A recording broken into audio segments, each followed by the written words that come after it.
Florence Coupeau, directrice du salon, enchantée, bienvenue sur Expo Biogaz. C'est basé sur la fermentation. Voilà, c'est ça. En fait, dès qu'on a de la fermentation, on peut. Dans des cuves, ça va être des unités de méthanisation. Oui. Le salon est intéressant parce qu'il montre les différentes étapes de développement du biogaz, de la biométhanisation en France. C'est évidemment une filière intéressante, une filière d'avenir qui représente une alternative au gaz fossile. Donc c'est évidemment une filière qui mérite l'intérêt des pouvoirs publics. C'est un moteur de camion de 330 chevaux quand même, c'est pas un petit... Alors on a aujourd'hui tout type de véhicules terrestres qui sont capables de rouler au gaz naturel. Oui. Donc c'est l'Italie qui est en première ligne un peu... Alors l'Italie a démarré en 1973 avec le premier choc pétrolier et la société Eni avait décidé de sortir du tout pétrole. L'Eni s'est adossé à l'État pour créer un réseau de 1000 stations, ils ont 1 million de véhicules aujourd'hui.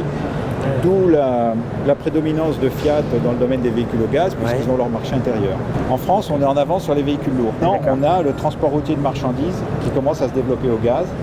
D'abord parce que le gaz peut être un carburant moins cher, et puis surtout le gaz est un carburant beaucoup plus propre.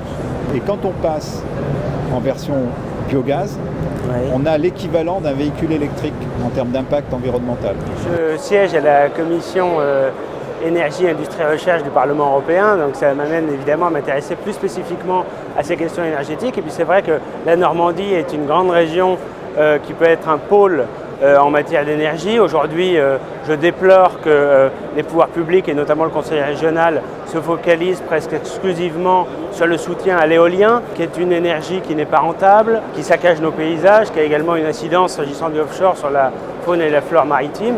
Au lieu de cela, nous devrions évidemment nous tourner vers des énergies alternatives qui sont des filières propres, qui sont des filières rentables. J'en veux pour preuve d'ailleurs l'Union européenne qui est obsédée par la nécessité de ne plus avoir de dépendance à l'égard de la Russie, préférerait avoir une dépendance à l'égard du gaz de schiste américain ou du gaz naturel liquéfié provenant du Qatar par exemple, alors qu'il y a une vraie alternative dans la biométhanisation et ça nécessiterait que les pays européens, et notamment la France, investissent et simplifient les démarches administratives pour développer cette énergie alternative.